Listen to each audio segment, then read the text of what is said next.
Hello. Hello. Good morning sir. Good morning.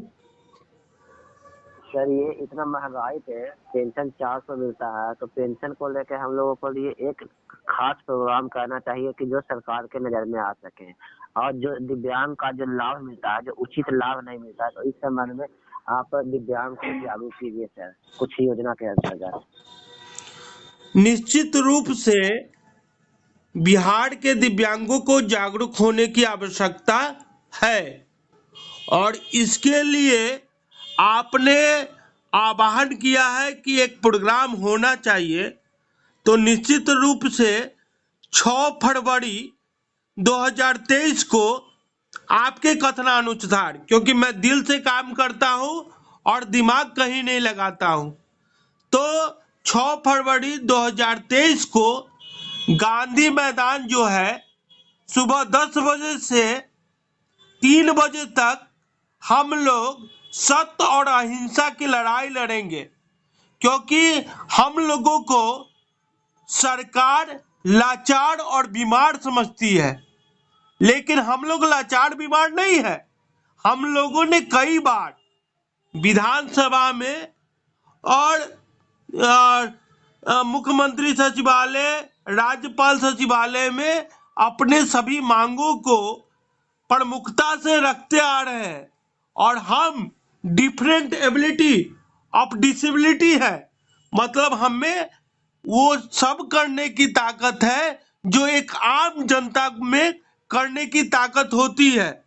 मैं बता दूं कि हमारा जो संविधान था वो 2014 को पास हुआ था, प्रस्ताव बना था। उसके बाद 14 फरवरी 2016 को इसको लोकसभा में पास किया गया और 16 फरवरी 2016 को इसको राज्यसभा में पास किया गया। और जो भी कानून बनता है उसको राष्ट्रपति के द्वारा पारित किया जाता है और राष्ट्रपति ही अंतिम मोहर उस पर लगाता है। तो माननीय राष्ट्रपति ने इसको 27 दिसंबर 2016 को इसको स्वीकृति प्रदान कर दिया कानून के रूप में। और कानून के रूप में जब स्वीकृति प्रदान कर दिया तो 9 अप्रैल 2017 को यह लागू हो गया। और उसके बाद 2017 के 15 जून को यह कानून पूरे भारत में लागू हो गया, लेकिन आज तक इसका लाभ किसी दिव्यांग को नहीं मिल पाया है। 49वां जो अधिनियम था उसका लाभ नहीं मिल पाया है। और ये धारा और अनुच्छेद 100 के तहत आता है, तो 100 के तहत आता है, फिर भी इसका कोई लाभ किसी दिव्यांग को नहीं मिल पाया। तो आप चाहते हैं कि ये प्रोग्राम हो, तो आपके एक बोली से प्रोग्राम होगा। और मैं ये कहना चाहता हूं, मैं ये निवेदन करना चाहता हूं भारत के दिव्यांग से, बिहार के दिव्यांगों से, कि सत्य और अहिंसा के लड़ाई में मिलावट नहीं होना चाहिए और किसी प्रकार का शक और संदेह तो होना ही नहीं चाहिए। तो ये आपका प्रोग्राम है। और क्योंकि निश्चित रूप से 2016 के बाद पेंशन में बढ़ोतरी नहीं हुआ है। कोरोना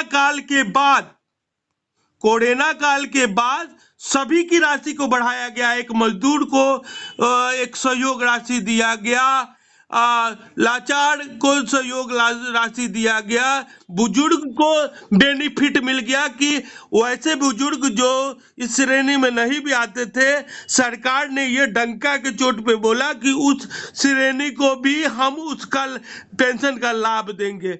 लेकिन सोचने की बात है, एक दिव्यांग और लाचार को क्या आपने पेंशन दिया कोरोना के बाद? क्या आपने रोजगार दिया कोरोना के बाद? क्या उसको आर्थिक रूप से मजबूत किया? क्योंकि अभी तो अर्थ युग है। तो 3 मुद्दा को लेकर जो हमारा पेंशन है वो 3,000 रुपये कर दिया जाए, और इस पर बिहार के विधानसभा में परिचर्चा हो।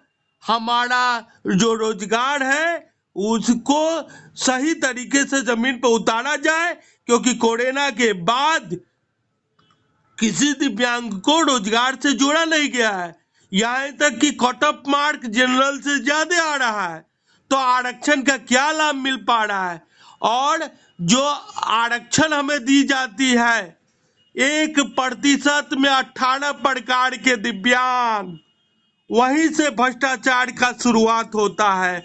मान लीजिए कि कोई दिव्यांग है, वो पढ़ाई करेगा, वो अपना योग्यता और क्षमता का प्रदर्शन देगा, लेकिन उसको फाइट 1% में 18 प्रकार के दिव्यांग है और उसको फाइट करना है, तो वहीं पर भ्रष्टाचार हो जाएगा और वह कहीं ना कहीं हम कर्मचारी के हाथों में दे देते हैं कि तुम मेरे आरक्षण से जैसे ही खिलवाड़ कर सकते हो वैसे ही खिलवाड़ करो।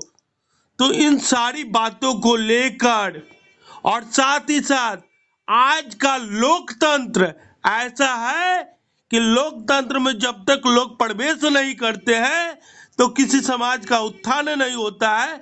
हम पूछना चाहते हैं कि एसटी एससी को, ओबीसी को और तमाम उस कास्ट के लोगों को आप चुनाव में नामांकन के समय में विशेष छूट देते हैं, तो दिव्यांगों को विशेष छूट क्यों नहीं मिलता है जब वो नामांकन करता है?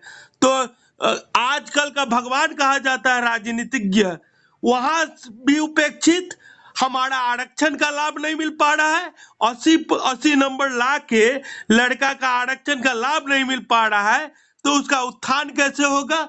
उसको रोजगार नहीं है, उसको लोन नहीं मिल पा रहा है।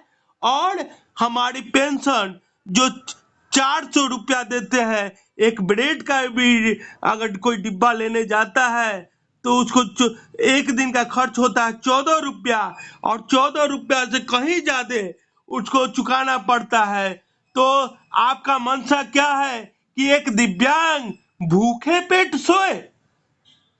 नहीं, ऐसा नहीं होने देंगे। अगर हम समाज के उत्थान के लिए काम करते हैं, समाज के विकास के लिए काम करते हैं और समाज को अव्वल बनाना चाहते हैं, तो कहीं ना कहीं हमारा ये जिम्मेदारी बनता है, हमारा ये दायित्व बनता है कि बिना निरपेक्ष भाव से हम अपने समाज को आगे बढ़ाएं। इसलिए हम अपने समाज के बीच आए हैं कि पेंशन को लेकर, रोजगार को लेकर, लोन को लेकर और आरक्षण को लेकर एक आंदोलन होने जा रहा है। बापू जो की मूर्ति है गांधी मैदान पटना में, ये आपका प्रोग्राम है और बूंद बूंद से एक तालाब का निर्माण होता है और कहीं ना कहीं ये आपके लिए हो रहा है। तो भारत के तमाम दिव्यांगों से यह अनुरोध है कि आप इस प्रोग्राम को सफल बनाएं और अपनी बातों को सरकार तक पहुंचाएं, क्योंकि ये मार्च महीना है, इसमें साल का बजट पास होता है। अगर अभी चूक गए तो हमेशा के लिए चूक जाएंगे, उसके बाद फिर साल भर इंतजार करना पड़ेगा। तो हम तो आपके लिए आगे बढ़ गए हैं, अब देखना है कि हमारा समाज हमें कितना साथ निभाता है और सच्चाई और अच्छाई को कितना तवज्जो देता है। हमारे विधानसभा में इस बात को उठाने के लिए हम प्रमुखता से पहले भी लेटर दे चुके हैं और बाद में भी लेटर देंगे, लेकिन एक दिन का अगर आपकी उपस्थिति हो जाए और सरकार को ये पता चल जाए कि हमारे समाज के अभिन्न अंग दिव्यांग भी है और इसको हम उपेक्षित नहीं मान सकते हैं, तो एक दिन के लिए प्रोग्राम के लिए सुबह 10 बजे से 3 बजे तक विकास कुमार के नेतृत्व में आप आए और इस जो कार्यक्रम है इसको सफल बनाए। ये सभी दिव्यांगों का कार्यक्रम है, तो सभी दिव्यांगों की उपस्थिति अनिवार्य है। अगला वक्तव्य मैं विकास कुमार को चाहता हूं कि विकास कुमार अपनी बातों को प्रमुखता से रखे। हेलो। हाँ, मैं तमाम साथियों से निवेदन पूर्वक आग्रह करता हूं कि आप सभी 6 तारीख को गांधी मैदान बापू का जो मूर्ति है, बड़ी मूर्ति, वहीं पर आप सभी एकत्रित हो और अपनी पेंशन, अपने अधिकार को लेकर सरकार से अपनी बातों को पहुंचाने के लिए एकता की बहुत जरूरत होती है। और सौरभ जी ने जो भी बात कही मैं उसका समर्थन करता हूं और आपकी उपस्थिति अनिवार्य है। एक पेंशन एक छोटा ऐसा स्कीम है जिसमें सरकार जो है सभी लोगों को मात्र 400 रुपये पेंशन देती है, जो कम से कम इस महंगाई और आधुनिक आर्थिक स्थिति को देखते हुए 3000 रुपया पेंशन करने की अति आवश्यक है। सरकार बहुत चतुराई से सभी पेंशनों को एक समान कर दिया, जबकि सभी पेंशन एक समान रहेंगे तो ये हित के लिए नहीं है, अहित है। क्योंकि समाज डिसेबल पर्सन जो है, हमारे जीतनराम मांझी भी बोल चुके हैं कि कम से कम पेंशन बढ़ाया जाए, कि आर्थिक स्थिति मजबूत होगी तभी तो युवा जो है, डिसेबल जो है, अपने आर्थिक सहयोग से अपनी पढ़ाई लिखाई भी कर सकता है। ये आप लोग के अधिकार के लिए हम लोग आगे बढ़े हैं। अब आप लोग का कर्तव्य है कि इस मुहिम को सफल बनाएं और 6 तारीख को गांधी मैदान बापू मूर्ति के पास आकर इस अभियान को सफल बनाकर अपने अधिकार के लिए सरकार के सामने अपनी बात रखें। सभी दिव्यांग भाइयों से मैं ये आग्रह करता हूँ कि तोशियार सचिव सौरभ सर और उनके समक्ष विकास सर हैं, जो विकास सर के नेतृत्व में एक आंदोलन किया जा रहा है जिसमें सभी दिव्यांग भाई पेंशन को लेकर एकजुट होकर भारी से भारी मात्रा में गांधी मैदान पटना को 6 फरवरी 2023 को सभी दिव्यांग भारी से भारी मात्रा में पहुंचे हैं। सभी दिव्यांग भाई से आग्रह है। मैं ये कहना चाहता हूँ दिव्यांग समाज से कि इतना दिन तो घर पर बैठ के रह गए, क्या मिला? तो कागज पर तो बहुत लड़ाई हुई, हमने विधानसभा में मुख्यमंत्री के पास, राज्यपाल के पास, सभी के बाद प्रमुखता से सभी समस्या को रखा। लेकिन अब ये समय आ रहा है कि सरकार ये देखना चाहता है कि आपके पास कितना संख्या बल है, साथ ही साथ सरकार ये देखना चाहता है कि आपके समाज में जागरूकता है कि नहीं। तो ये प्रोग्राम तो आपका है, हम तो आगे बढ़ गए हैं, हम तो पीछे हटेंगे नहीं, आपको पता है। लेकिन अगर आपकी उपस्थिति हो जाए और आप भी इस कार्य में सहयोग करें, क्योंकि पूरे समाज का कार्य है, तो निश्चित रूप से हमारी समस्याओं का समाधान हो जाएगा। क्योंकि भारतीय संविधान में हट और धरना का और आग्रह का एक अलग से प्रस्ताव होता है, संशोधन प्रस्ताव होता है। तो हमने सारे कार्य को करके देख लिया है।